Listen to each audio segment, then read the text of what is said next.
As you can tell, Borough fans, we're not at the Riverside today or Rockcliffe Park. It's a small matter of a big press conference. Wembley for Stockton Town. I'm here with Chairman of Stockton, Martin Hillerby.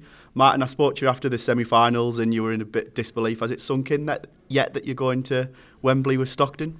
I don't think it has, because we've got that much work to do that it's just been a constant, every day there's something else to do, so it hasn't really sunk in yet because we haven't had time to sit back and go, wow, yeah, this is happening.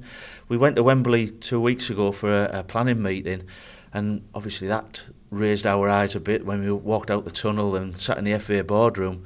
But there's that much to do and that many things happening. It's all a bit of a blur at the moment.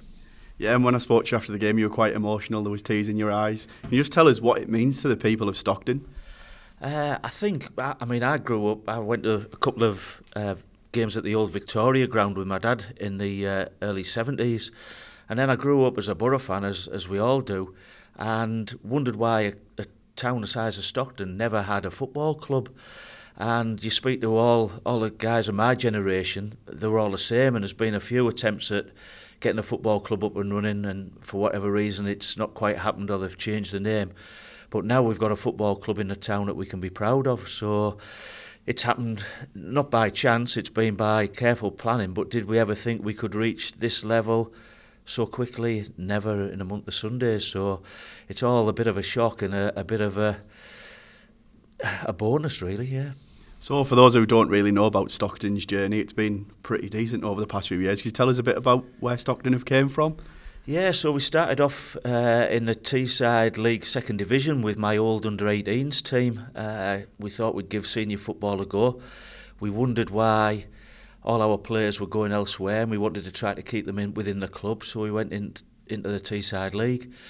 We made quite a good attempt in the Second Division in the first year. I think we finished 4th, and we led for most of the season. And it sort of opened our eyes again to, yeah, these kids that are coming through the club can do this. So we applied for the Wearside League, got in the Wearside League. The first 3 months were tough going.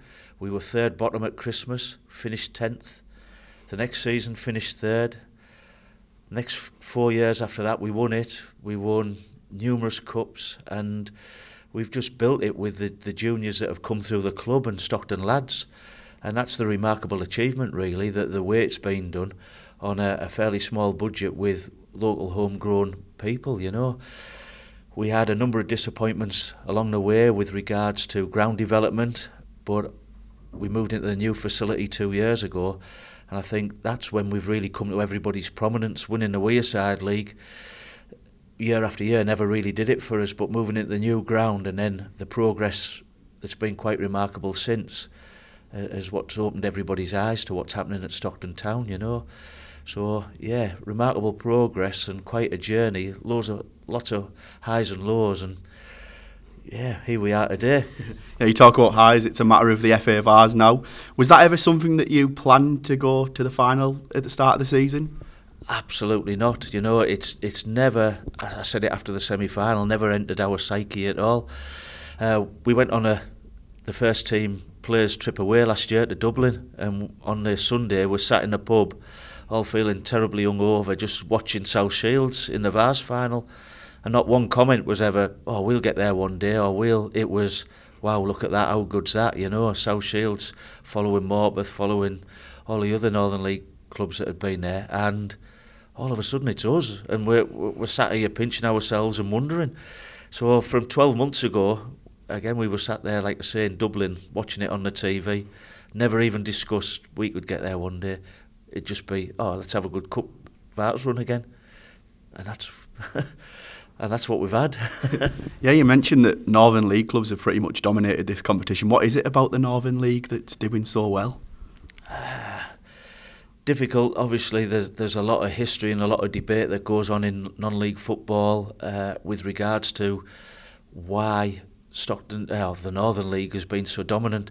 You know, we are an isolated region, you know, with not a lot of clubs in the step 3 and 4 is the national pyramid at the moment, and consequently, you know, I think you get some of the better players that should be playing higher up the pyramid still playing at step 5 in the Northern League. So it's yeah, I think that's the reason. But you know, we're 10th at the moment, I think. Probably finish 8th, 9th, 10th, somewhere around there. So that tells you the strength of the Northern League when teams that low down can be getting to a national final, you know. So. And now it's a trip to Wembley. It's been a lot on Twitter saying get yourselves there. What would you say to any Middlesbrough fans or Teessiders that should make the trip down? Yeah, well, we'd just welcome all the support we could get, you know. If we get, you know, when we get there, there's a possibility we could be the first team from Teesside to ever win at Wembley, which would be a remarkable achievement. But, you know, we're all Middlesbrough fans as well. You know, I'm an ex-Middlesbrough season ticket holder until I started managing the club in the Teesside League. So we know what it's like. So if you're available, you can come. We'd love to see you there. We're just Teesside lads, the same as everybody else, you know.